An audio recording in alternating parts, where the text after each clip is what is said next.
Have you ever stopped to notice how quickly cultures seem to be blending around us? It's truly fascinating. It really is. From the music we stream to the food we eat or even the fashion choices we see on the street, it often feels like the world is shrinking, doesn't it? Definitely. Today, our deep dive isn't just about definitions. It's about untangling a fascinating global paradox.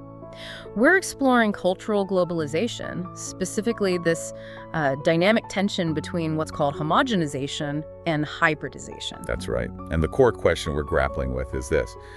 Are we heading towards, a single uniform global culture where everything starts to look and sound the same? Or is it the opposite? Or are we actually witnessing a vibrant creative mixing that produces entirely new cultural forms?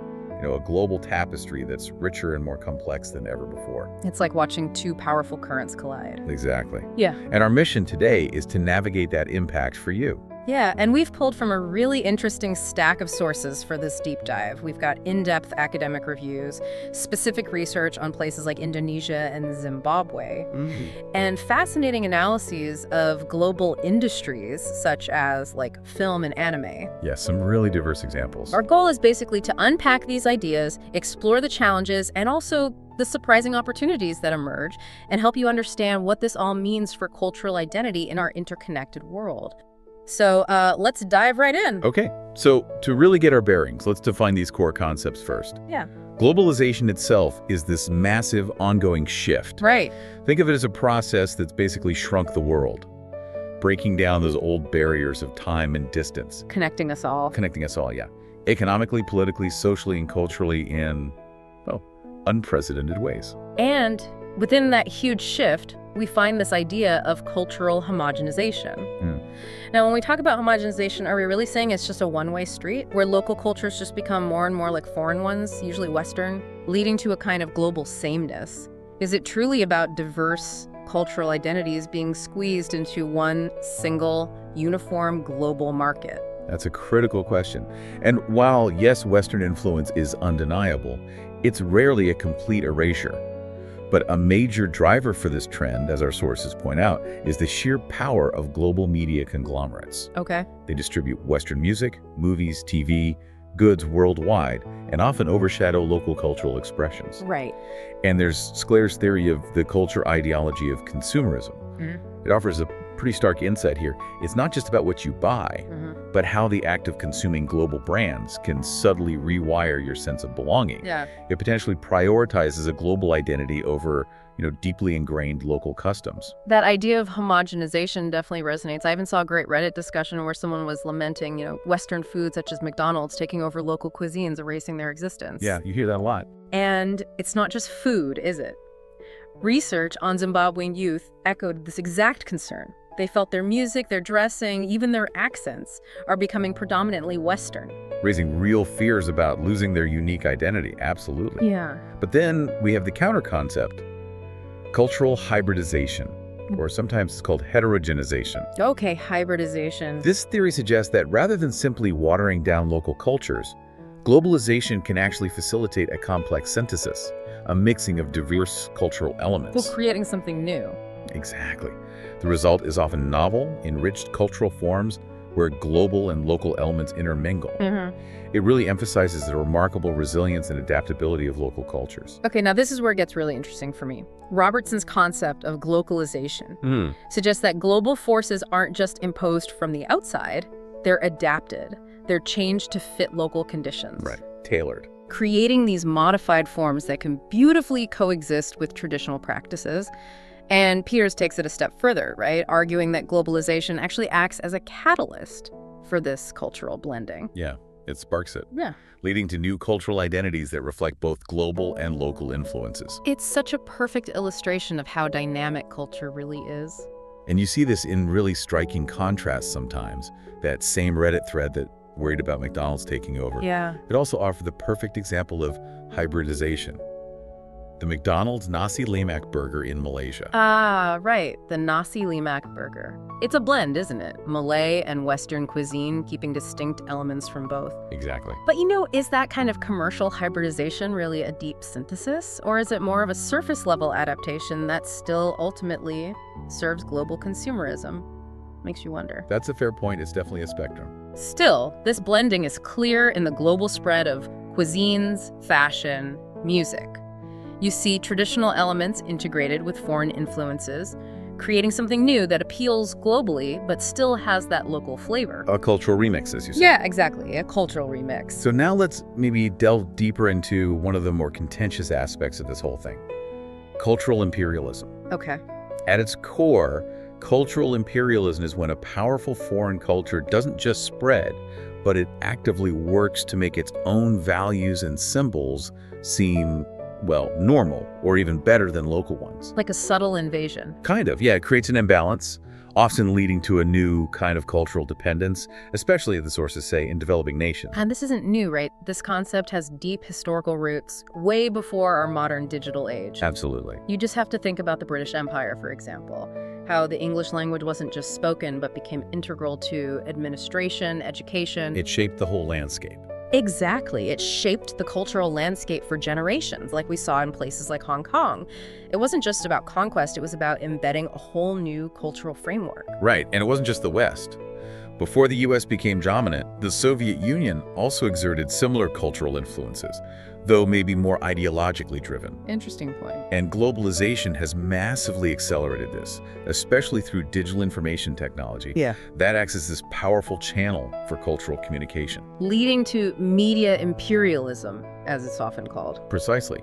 Most major media companies today are controlled by advanced core countries. So you get this dominant, often one-way flow of culture, particularly from the United States. Hollywood is the obvious example here. It holds an almost like overriding monopoly on global film distribution. It really does. It influences filmmakers and audiences everywhere. You see it when films from other countries end up being, well, clever remakes of Hollywood movies, just rewritten a bit to suit local cultures. But often those rewrites are quite superficial. Yeah, that's the thing. They don't truly reflect the underlying local cultural values. Instead, they often showcase a culture centered more on American values. It really makes you wonder about the long-term impact on storytelling globally. And the consequences are significant. This can lead to the imposition of Western values, potentially eroding or, distorting native cultures. Then commercially. And from a purely commercial standpoint, yeah, Hollywood captures the lion's share of profits. And that can lead to film gradually losing some of its artistic value, characteristics like authenticity and creativity, as more films just follow similar proven models. But cultures aren't just passive recipients in all this. They're incredibly resilient, aren't they? They find unique ways of responding and blending. That's a crucial point. Let's look at Indonesia. It's a nation known for its incredible mosaic of customs, languages, arts, traditions. A perfect case study. But our sources show that this rich cultural heritage faces some formidable challenges, particularly from these global currents we're talking about. Indeed. Things like rapid modernization and urbanization. They're leading to the displacement of traditional communities and practices. The lure of urban life often means abandoning traditional rural lifestyles. And the media influence. Huge. Global television, the internet. They promote consumerism and can erode traditional values, especially among the younger generation. Right. And then there's migration, cultural displacement. Right. It makes it hard for indigenous peoples to maintain their traditions when they move to new environments. And you mentioned commodification too, appropriation, where traditional art forms, dress, rituals are commercialized without proper recognition. Yeah. Stripped of their significance. Yeah, losing their authenticity. It's a really delicate balance. But despite these challenges, we see these powerful examples of hybridization in practice. You mentioned Bollywood earlier. Yes.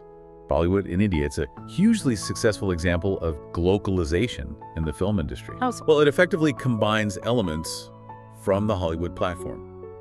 Stories, artists, foreign locations. But crucially, it integrates distinct Indian cultural characteristics. Like the song and dance number. Exactly. Vibrant song and dance sequences.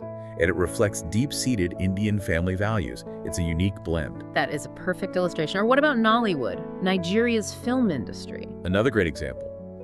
Nollywood faced cultural influence from its former colonial power, Britain, and even pressure from India. Right. But it used what's termed intercultural encounter creatively. For instance, the film Indian Doctor from 2008.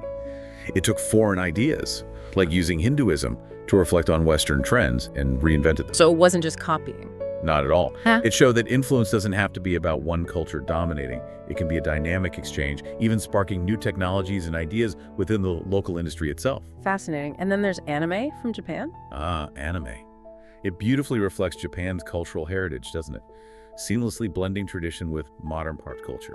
Yeah, it often depicts historical events like Inuyasha set in the Sengoku period or Rurouni Kenshin in the Meiji era. It makes history really engaging even for global audiences. And it brilliantly incorporates traditional myths. Think of the folklore creatures in Yokai Watch, or the deep references to Japanese mythology in Miyazaki's Spirited Away. Oh, absolutely. Plus, you often see cultural festivals depicted like Hanami or New Year traditions. It gives viewers this vibrant glimpse into Japan's culture. And anime adapts traditional stories too, reinterpreting cultural heritage for modern audiences.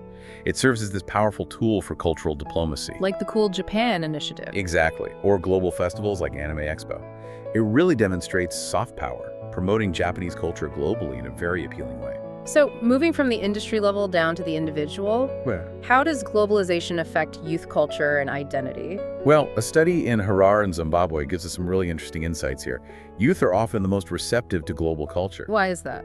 Mostly because of their natural curiosity, their interest in popular culture and media. Plus, they're at that stage in life where they're most open to new ideas, new beliefs, new values. And there's a language factor too, right? English being seen as a global language? Precisely. It's often a prerequisite in education in many African countries, so young people naturally get more exposure to global influences through it.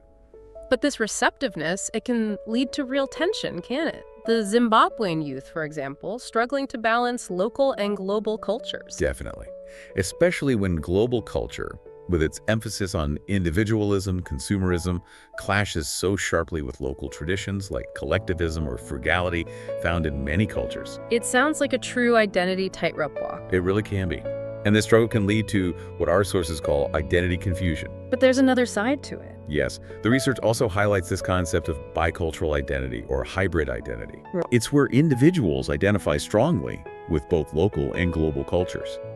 And studies suggest this strategy actually leads to better psychological adjustment, less stress. That's interesting. For instance, the Zimbabwean youth, who embraced both global and local cultures, they showed higher exposure to things like internet use, international friends and family, overseas travel. They were actively exploring what it means to be both global and local. But the challenges are still very real for many. Oh, absolutely. Some Zimbabwean youth felt globalization seriously affected their way of thinking, walking, talking. Yeah. They felt their music and dressing were becoming mainly Western. And there were concerns about losing identity? Yes, some worried that urban youth had lost their identity entirely.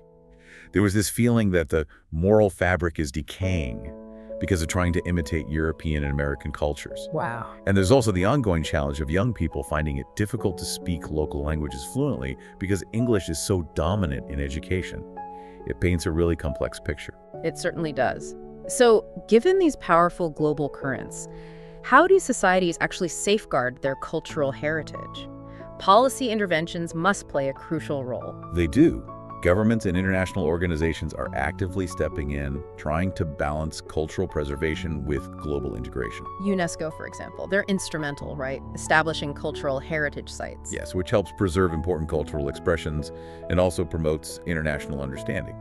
And they also have this broader framework, the Cultural and Creative Ecosystem, or CCE. The CCE. Yeah. At its heart, it illustrates how cultural values are dynamically generated and maintained through this whole cycle of processes: creation, access, production, preservation. So it's about the whole system. Exactly. And the core insight is that audience participation is central.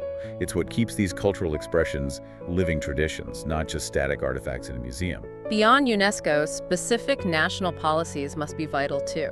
Absolutely. We see things like financial incentives for local artisans and craftsmen in countries like Japan and India, subsidies, grants to help sustain traditional crafts. And protecting traditional knowledge. Right. Panama, for example, has implemented unique intellectual property rights specifically tailored to protect traditional knowledge. It blends cultural preservation with economic benefits. Smart. And in places like Scandinavia, education policies actively integrate cultural studies into the national curriculum, raising awareness and appreciation of local traditions from a young age. But it's not just top-down, though, is it? Community initiatives must be the pivotal grassroots efforts. Definitely. They often serve as the first line of defense in preserving cultural uniqueness. Think of community-operated tourism ventures, maybe in rural Thailand, that successfully maintain cultural integrity while still engaging with globalization. That's a great example. Or indigenous communities like in the Andes or the Ainu in Japan, who've cleverly used digital platforms to share their languages and cultural practices globally. Revitalizing interest among younger generations. And garnering global recognition. And in Africa, you see community cooperatives harnessing global market access for locally made products, protecting traditional methods while promoting distinct cultural items. And we shouldn't forget local festivals and workshops. No, absolutely not. Often supported by NGOs and local governments, they provide these vital platforms for celebrating heritage, fostering mutual respect, and also pushing back against cultural appropriation.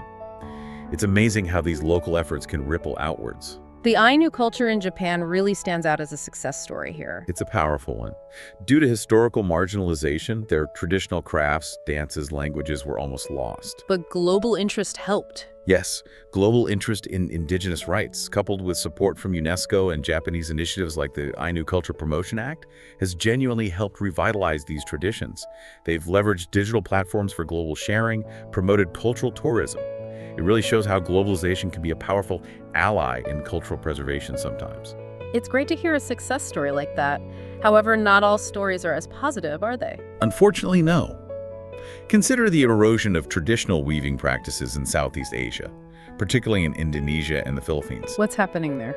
Well, the influx of mass-produced textiles and cheaper machine-made alternatives, sometimes even mimicking traditional patterns like ikat, has led to a sharp decline in demand for hand-woven fabrics. Which undermines local economies. Exactly. It undermines local economies, it creates generational gaps in knowledge transmission, and the shift to synthetic materials affects both authenticity and environmental sustainability. It's a stark reminder of the challenges that still exist.